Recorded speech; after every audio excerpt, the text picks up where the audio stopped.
नमस्कार, मैं हूं आपके साथ मनोज मानस और आप देख रहे हैं हमारी खास पेशकश चुनावी अखाड़ा।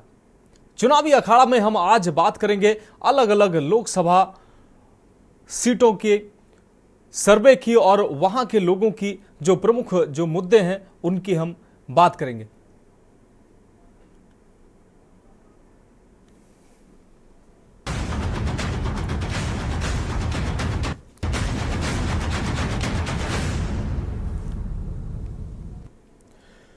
तो सबसे पहले हम बात करते हैं रायबरेली की। राहुल गांधी को रायबरेली से उम्मीदवार बनाकर कांग्रेस इसे मास्टर स्ट्रोक बता रही है, पर प्रियंका गांधी को कहीं से भी टिकट न देने के लिए जो तर्क दिए जा रहे हैं वो गले नहीं उतर रहे हैं। ये तर्क लोगों के गले उतरने को तैयार नहीं है, जबकि आम लोगों का मानना है कि प्रियंका इन दोनों सीटों में कहीं से अगर चुनाव लड़ती तो उनकी जीत की संभावनाएं उनके भाई के मुकाबले कहीं ज्यादा रहती। इस रिपोर्ट के माध्यम से आपको समझाते हैं। लोकसभा चुनाव में कांग्रेस कोई जोखिम नहीं लेना चाह रही, इसलिए राहुल गांधी अमेठी की बजाय रायबरेली से चुनावी मैदान में उतरे। बीते 5 साल में राहुल गांधी एक बार भी अमेठी नहीं गए। इसे प्रमुख वजह बताया जा रहा है। एक तर्क ये भी है कि गांधी परिवार के किसी सदस्य को रायबरेली से लड़ना था। पिछली बार सोनिया गांधी रायबरेली में 1.25 लाख वोट से जीती थी। ऐसे में इस सीट से राहुल गांधी की जीत की उम्मीद की जा रही है।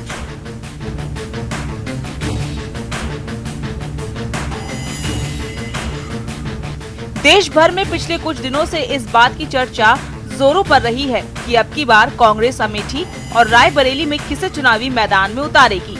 इस बात के कयास लगाए जा रहे थे कि इन दोनों सीट से राहुल गांधी और प्रियंका गांधी वाड्रा चुनाव लड़ सकते हैं, लेकिन कांग्रेस ने सस्पेंस खत्म कर दिया। कांग्रेस ने रायबरेली से राहुल गांधी को चुनावी मैदान में उतारा है। असल में यूपी की दोनों सीट अमेठी और रायबरेली कांग्रेस का गढ़ मानी जाती है।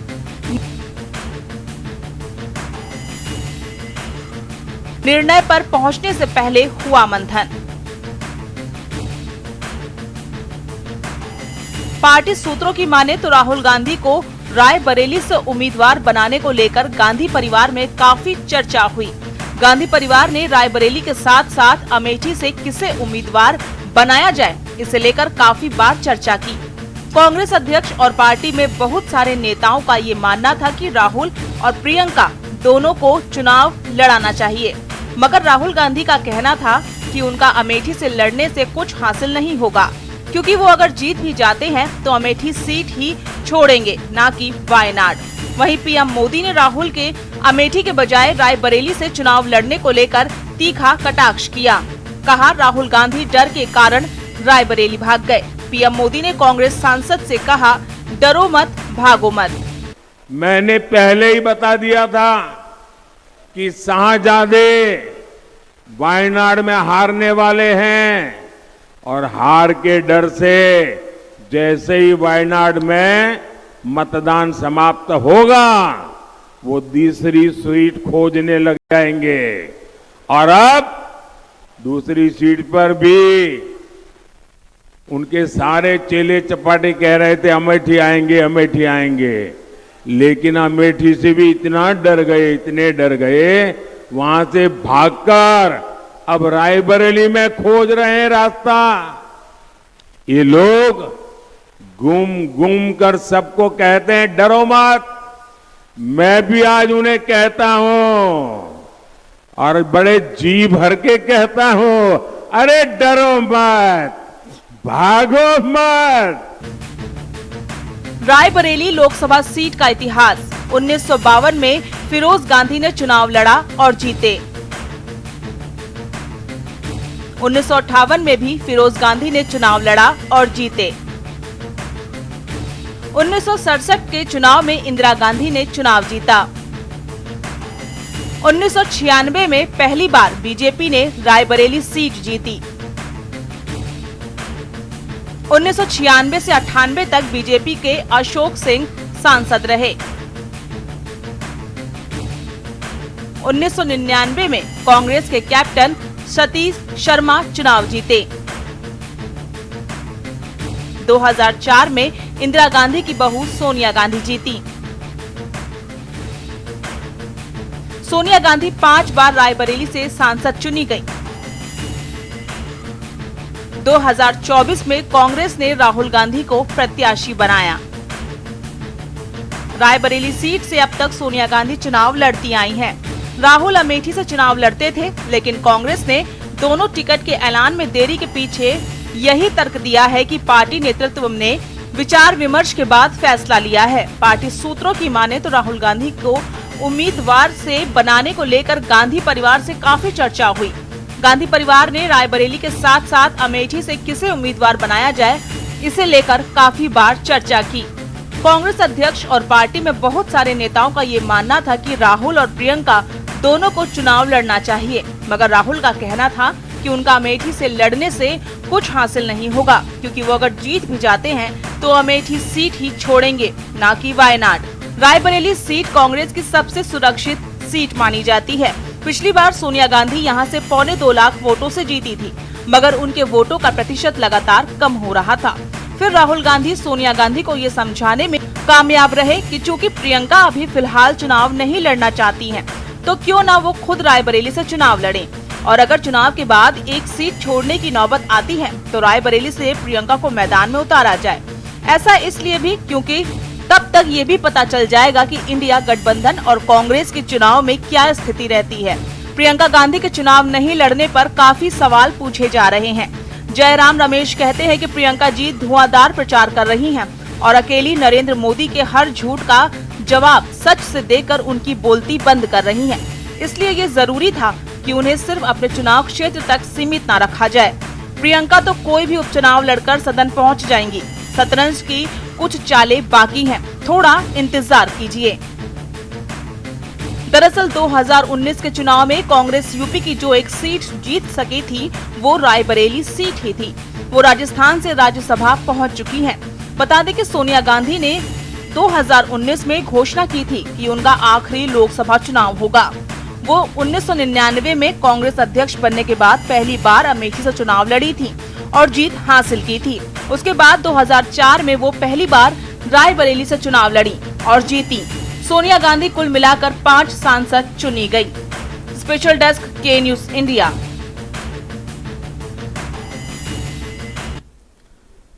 तो हमारी खास पेशकश चुनावी अखाड़ा में अब बात करते हैं अगली रिपोर्ट की। अमेठी अब हॉट सीट बन गई है।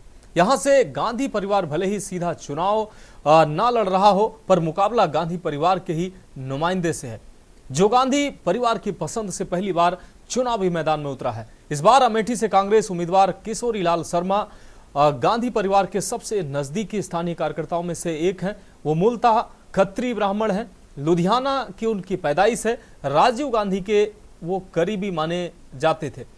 उन्हीं के साथ पहली बार अमेठी आए और तब से यहां के होकर रह गए। इस रिपोर्ट के माध्यम से देखिए। अमेठी सीट का इतिहास।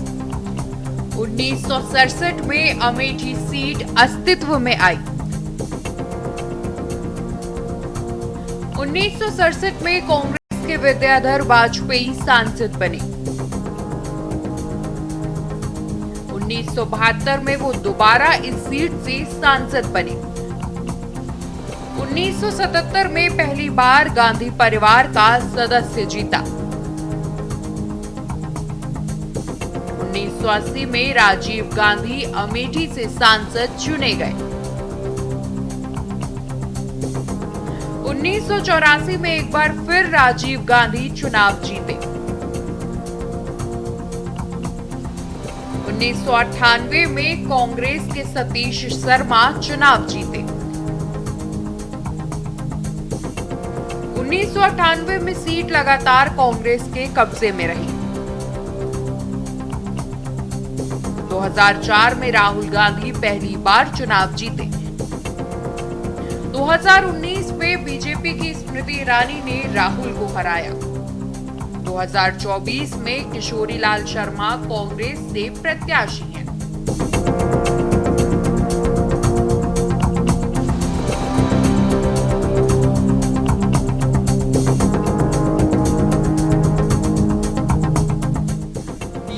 हाई प्रोफाइल सीटों में शुमार अमेठी सीट गांधी परिवार की परंपरागत सीट मानी जाती है।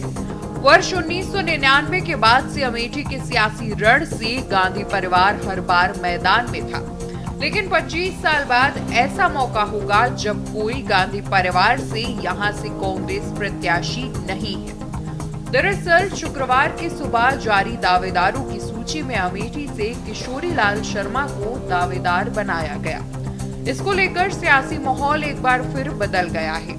वर्ष 1999 में सोनिया गांधी ने अपना पहला चुनाव अमेठी से लड़ा था।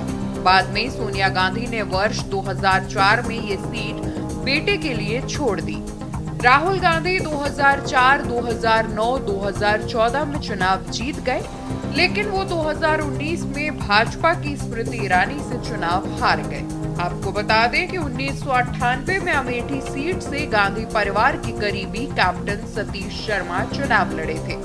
उसके बाद से लगातार ये सीट गांधी परिवार के लिए आरक्षित रही है।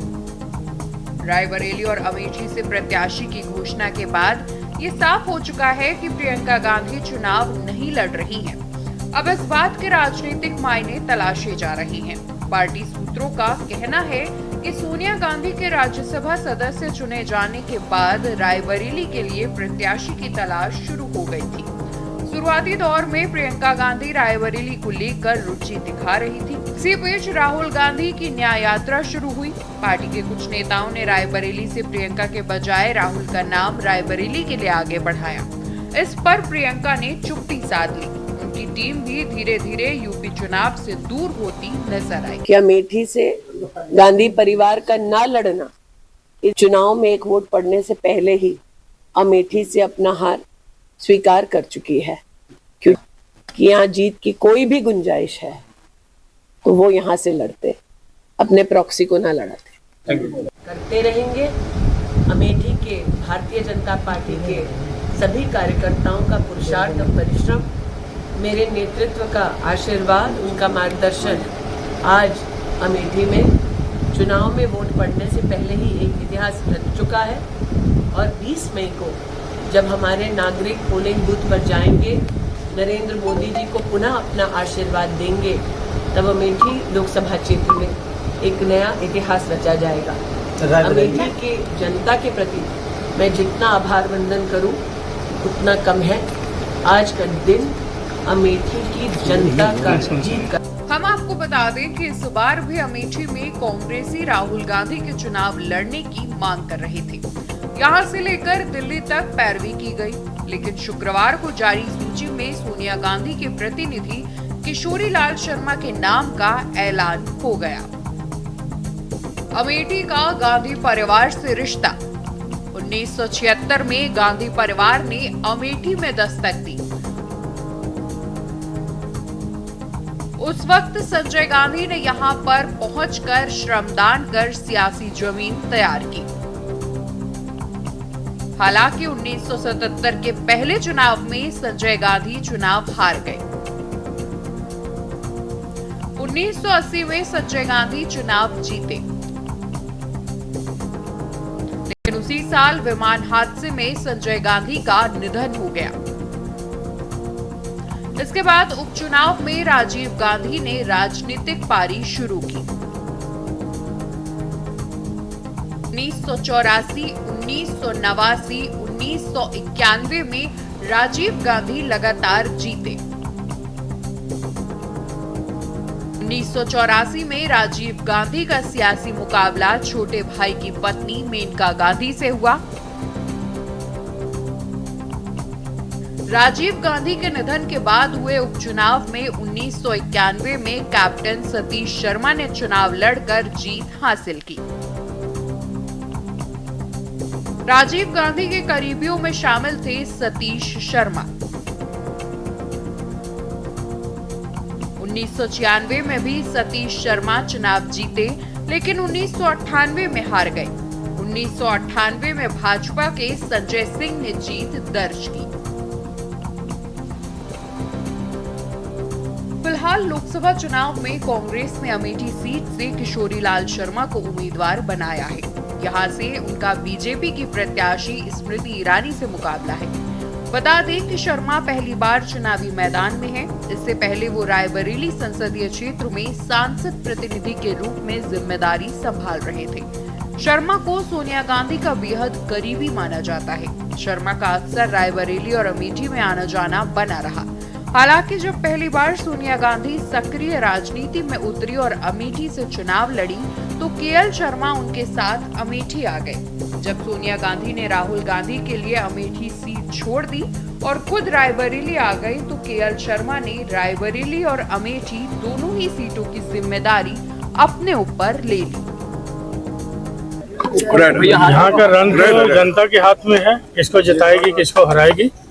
तो हम लोग मेहनत करेंगे क्योंकि हमारा संगठन यहाँ पे पहले से काम कर रहा है और हम उसी के बल पे हम लोग यहाँ पे चुनाव लड़ेंगे और जनता के बल पे चुनाव। क्या इसका असर नहीं दिखेगा कि आखिरी समय में कांग्रेस ने यहाँ से प्रत्याशी बनाया है तो कुछ ना कुछ तो इलेक्शन पे असर दिखेगा ना इसका? नहीं, मेरे को नहीं लगता, क्योंकि जहाँ जनता जब मन बहुत पहले से बना लेती है, जनता 5 साल में जिस भी की कार्यकर्दगी देखती है उसके प्रति मन बना लेती है। ठीक है, इलेक्शन तो फॉर्मेलिटी है, क्योंकि आज अंतिम दिन था, आज के बाद इलेक्शन शुरू हो जाएगा। जनता अपने मन में धारणा बना लेती है कि हमारा जो पहले का चुनाव था वो सही था या गलत था। कौन है केएल शर्मा? केएल शर्मा गांधी परिवार के करीबी माने जाते हैं। मूलतः पंजाब के लुधियाना के रहने वाले हैं। शर्मा ने 1983 में राजीव गांधी के साथ रायबरेली और अमेठी में कदम रखा था। बाद में राजीव गांधी के अचानक निधन के बाद गांधी परिवार से उनके रिश्ते पारिवारिक हो गए। बता दें कि वक्त के साथ लोग कांग्रेस को छोड़ते गए, लेकिन केएल शर्मा की निष्ठा और वफादारी में कभी कोई कमी नहीं रही। शर्मा की विश्वसनीयता गांधी परिवार पर कायम रही। कभी केएल शर्मा बिहार के प्रभारी रहे तो कभी पंजाब कमेटी के सदस्य बने और आईसीसी के मेंबर भी रहे, तो कभी चुनावी बागडोर भी उनके हाथों में रही। स्पेशल डेस्क के न्यूज इंडिया।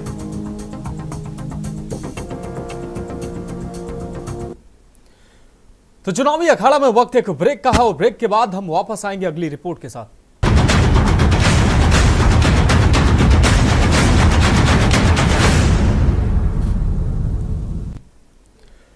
ब्रेक के बाद हमारी खास पेशकश चुनावी अखाड़ा में एक बार फिर से आपका स्वागत है। अब बात करते हैं अगली रिपोर्ट की। देश के अंदर एक बार फिर कोरोना वायरस को मात देने वाली वैक्सीन को लेकर चर्चाएं जोरों पर हैं। कोरोना वायरस से भी खतरनाक वैक्सीन को बताया जा रहा है। वैक्सीन को लेकर देश में घमासान मचा हुआ है। जहां विपक्ष ट्वीट कर प्रधानमंत्री नरेंद्र मोदी को घेरने की कोशिश कर रहा है, तो भारतीय जनता पार्टी के नेता विपक्ष पर सवाल खड़े कर रहे हैं। क्या है पूरा मामला, इस रिपोर्ट के माध्यम से समझिए। एक बार फिर देश के अंदर कोरोना जैसा हाहाकार मचा हुआ है और इस बार कोरोना वायरस से नहीं बल्कि वैक्सीन से मचा हुआ है। जहां वैक्सीन को लेकर विपक्ष देश के प्रधानमंत्री मोदी पर हमलावर है। अपने ट्विटर अकाउंट से वैक्सीन का साइड इफेक्ट को देश के प्रधानमंत्री नरेंद्र मोदी की लापरवाही बता रहे हैं। कोई ट्वीट करके साइड इफेक्ट से हुई मौत पर मुआवजे की मांग कर रहा है, तो कोई वैक्सीन का श्रेय साहब का और साइड इफेक्ट के जिम्मेदार नेहरू जी लिखकर मोदी का मजाक बना रहा है। तो कोई लिख रहा है वैक्सीन के साइड इफेक्ट। ये बातें तो खुद वैक्सीन कंपनी ने भी कही है। मोदी को मिला चंदा, जनता को मिला हार्ट अटैक। आम आदमी पार्टी के नेता संजय सिंह ने भी अपने ट्विटर अकाउंट से ट्वीट कर भारतीय जनता पार्टी को घेरने की कोशिश की है। संजय सिंह लिखते हैं कि बीजेपी की केंद्र सरकार ने जनवरी 2021 में कोविशील्ड वैक्सीन को ठेका दिया और 1 करोड़ 10 लाख डोज मांगी गई। इस समय इसका दाम 150 रुपए था। इसके बाद जब ये वैक्सीन बाजार में आई तब इससे हाहाकार मच गया और मार्च 2021 में दुनिया के कई देशों ने इस पर बैन लगा दिया। मार्च 2021 में जब पूरी दुनिया इस वैक्सीन पर बैन लगा रही थी, तब हमारे प्रधानमंत्री फिर से इसी कंपनी को 10 करोड़ डोज का ऑर्डर दे चुके थे। उन्होंने कोविशील्ड नाम की एक कंपनी को वैक्सीन का ठेका दिया।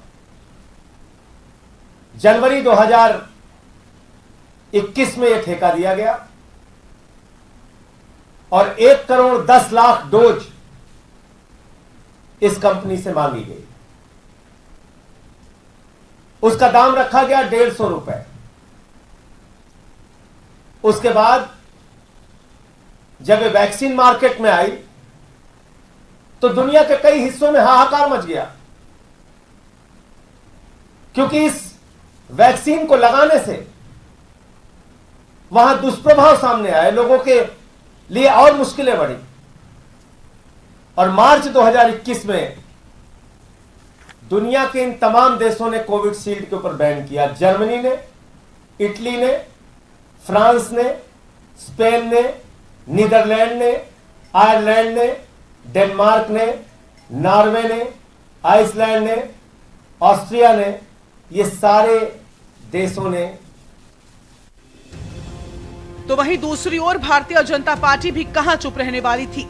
इन सब के जवाब देने में उतर पड़े उत्तराखंड के पूर्व कोषाध्यक्ष आशीष गुप्ता। आशीष गुप्ता ने सभी के ट्वीट का जवाब देते हुए कहा कि विपक्ष के नेताओं को खाली आदत है सवाल उठाने की। देश के प्रधानमंत्री नरेंद्र मोदी ने वैक्सीन देकर न जाने कितनी जानें बचाई हैं और पहला टीका अपने खुद लगवाया, और हर मेडिसिन पर कुछ न कुछ साइड इफेक्ट होता ही है, और आज कोरोना को 2 साल हो चुके हैं।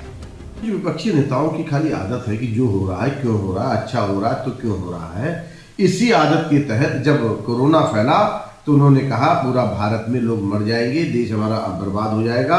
विदेशी ताकतों के साथ मिलकर उन्होंने ऐसी ट्वीट करने की कोशिश करी, देश के लोगों के मान सम्मान और आत्मविश्वास को दिखाने की कोशिश करी। लेकिन जब मोदी ने टीका दिया, फ्री टीका दिया, देश के करोड़ों करोड़ों लोगों की जान फ्री में बचा दी, वो लोग अचंभित हो गए। उस समय भी उन्होंने ये ड्रामा करा, ये टीका मार देगा, ये कर देगा, वो कर देगा। लेकिन मोदी जी ने सबसे पहले आके वैक्सीन का टीका लगाया, लोगों ने उसको इतना सराहा। और आज हम देखते हैं कि पूरे विश्व में हमारे जहाँ विकसित देश परेशान हो गए, उनकी स्वास्थ्य सेवाएं चरमरा गई। भारत अडिग खड़ा है और कहीं ना कहीं और तेजी से विकसित राष्ट्र बनने की तरफ। देश के अंदर चुनावी माहौल है तो कोरोना वायरस की इस वैक्सीन को लेकर विपक्ष लगातार हमलावर है और तमाम मौतों का जिम्मेदार मोदी को विपक्षी ठहरा रहे हैं। तो वहीं दूसरी ओर मोदी की सफाई में भारतीय जनता पार्टी के नेता भी अब मैदान में उतर गए हैं। ऐसे में देखने वाली बात होगी कि वैक्सीन का मुद्दा विपक्ष के लिए कितना फायदेमंद होता है और भारतीय जनता पार्टी को कितना नुकसान पहुंचाता है। के न्यूज के लिए काशीपुर से अजहर मलिक की रिपोर्ट। तो हमारी खास पेशकश चुनावी अखाड़ा में आज के लिए मेरे साथ इतना ही। मुझे दीजिए इजाजत और आप देखते रहिए के न्यूज इंडिया।